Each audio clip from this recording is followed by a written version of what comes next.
Alright, time for me to watch some Harry Potter. This isn't Harry Potter.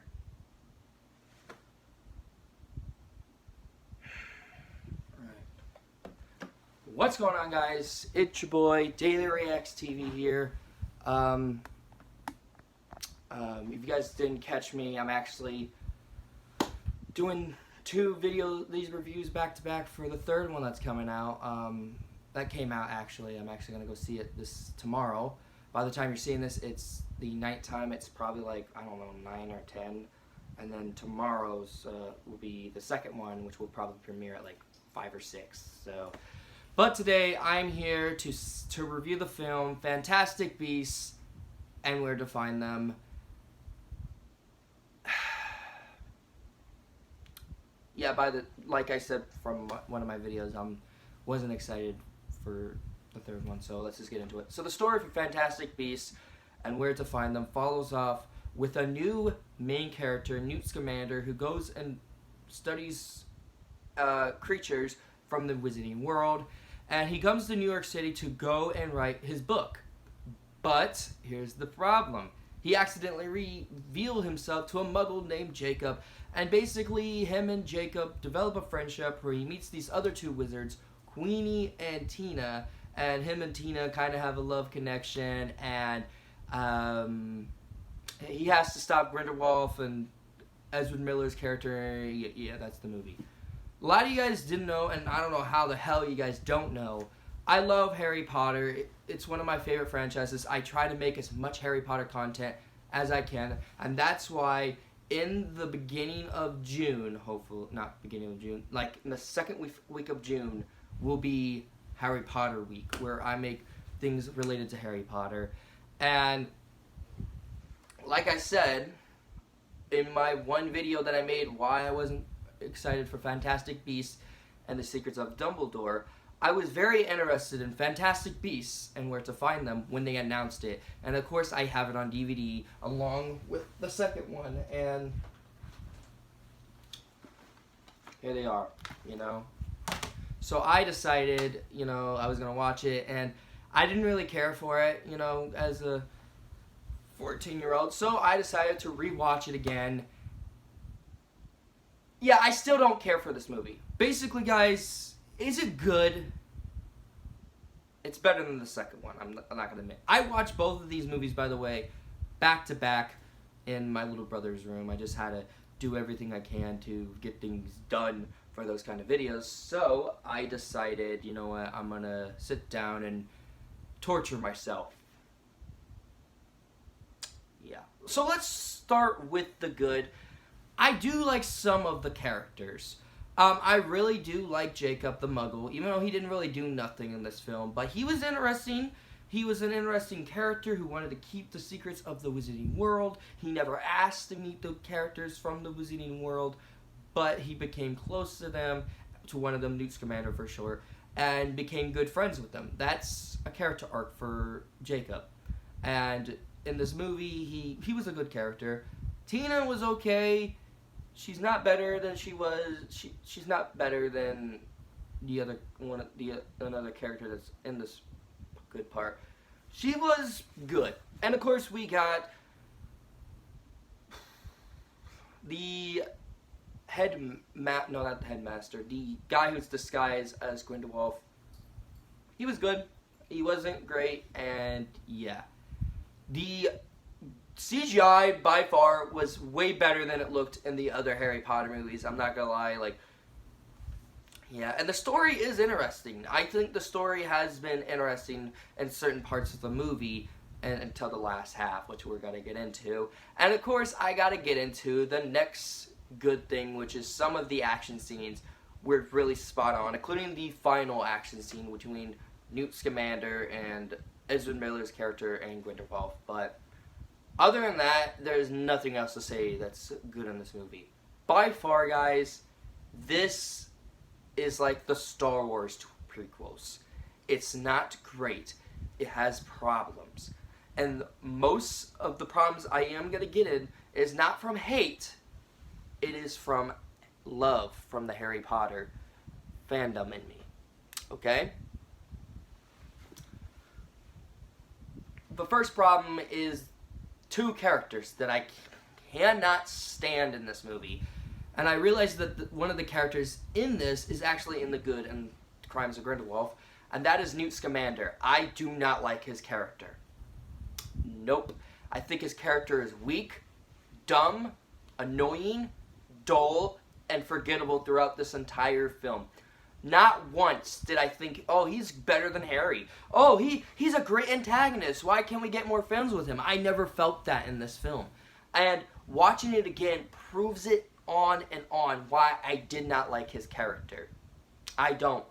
Because his character is the weakest character in this entire film.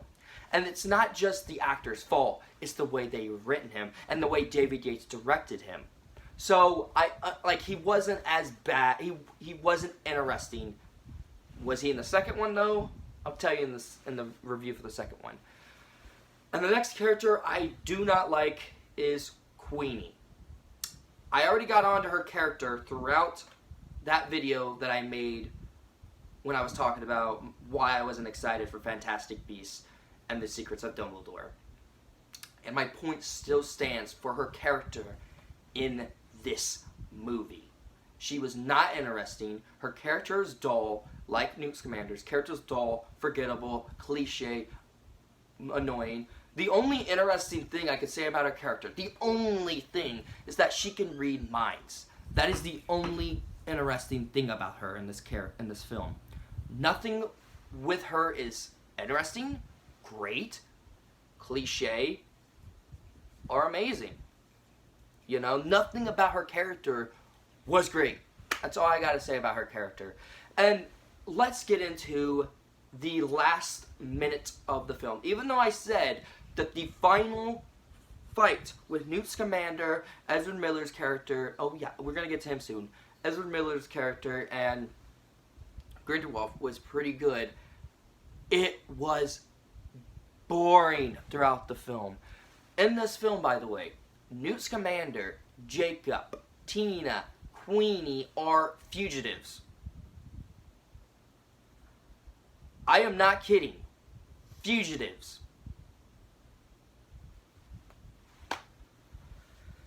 I don't know. I just, the last half of the movie lost me, including that final boss battle, which I thought was going to be great. Again, watching it again as a 19-year-old, but watching it again, it was not. No. No.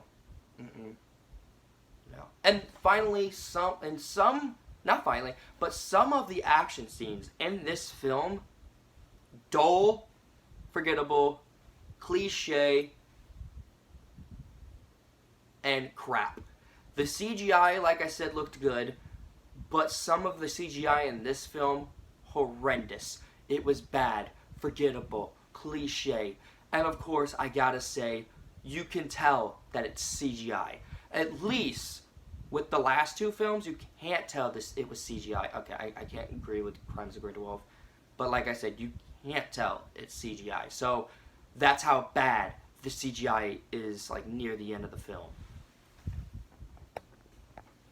Near the end of the film.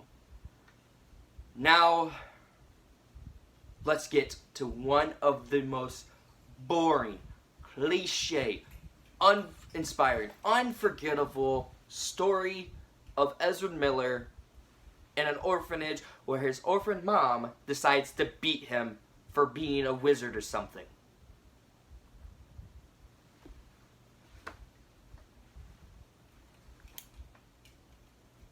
I'm taking these off for the rest of the video. By far, that is the worst thing to add in a Wizarding World movie. Why in the hell would you add that? In a film in general.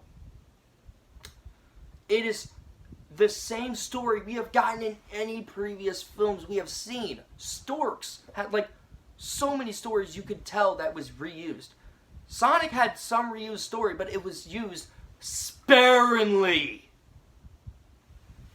And Fantastic Beasts and Where to Find Them, it's shoved right on your face. And I have an example. where Ezra Miller's character, and yes, I hate Ezra Miller as an actor and as a person in general because the stuff he's doing right now. So, yes, I'm going to bash on him, his performance in this and the second one, and maybe in the third movie. I will see the Flash movie, but I'm not excited. Only reason why I'm seeing the Flash movie was because Anthony Muschietti, who directed the It movies, is directing it. So, yeah, that's the only reason why I'm watching the Flash movie. But like I said, in the example I have, Grindelwald, or whatever the hell you call, I don't even know his disguise name. That's how forgettable he is in this film. But he goes in, and he sees Ezra Miller crying because his hands were so bruised up from the orphan mom beating him with her belt. I sat there, and I'm just like, why are we still reusing this same old cliche story we have ever seen in any other film? Why in the hell would we keep that in a film? I know why. Money. Money. Yeah. And another thing is, though, apparently Newt got expelled from Hogwarts, and he's not used to doing magic, and now he was supposed to get a sentence just for having a certain creature in his suitcase. By the way, pretty cool. And the one thing I do not like about this film, and why the Harry Potterness lost me through this film and the second one, Newt Scamander doing his little dance just to get his creatures.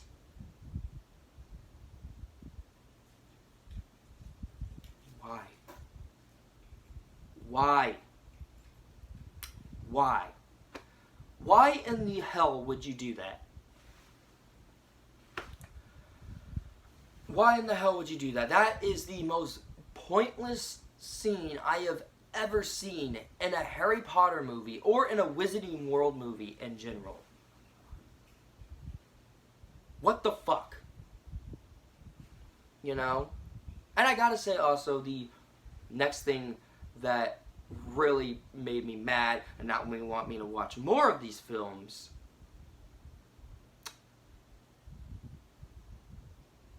Tina and Newt Scamander's romance. I never felt that.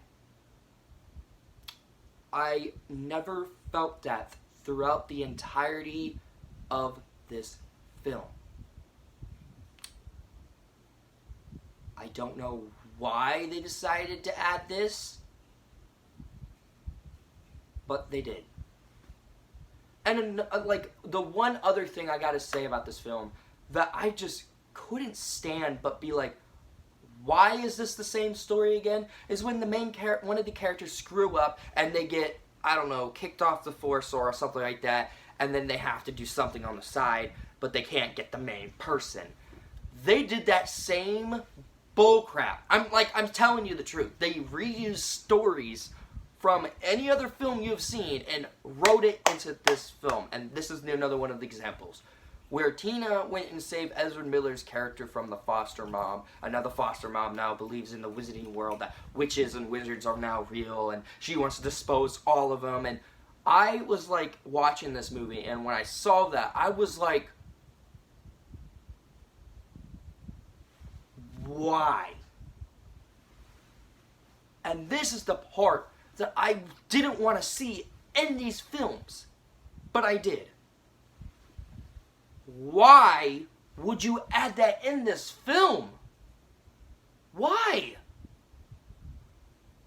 Did you think it was a good idea to do that? Because it's not.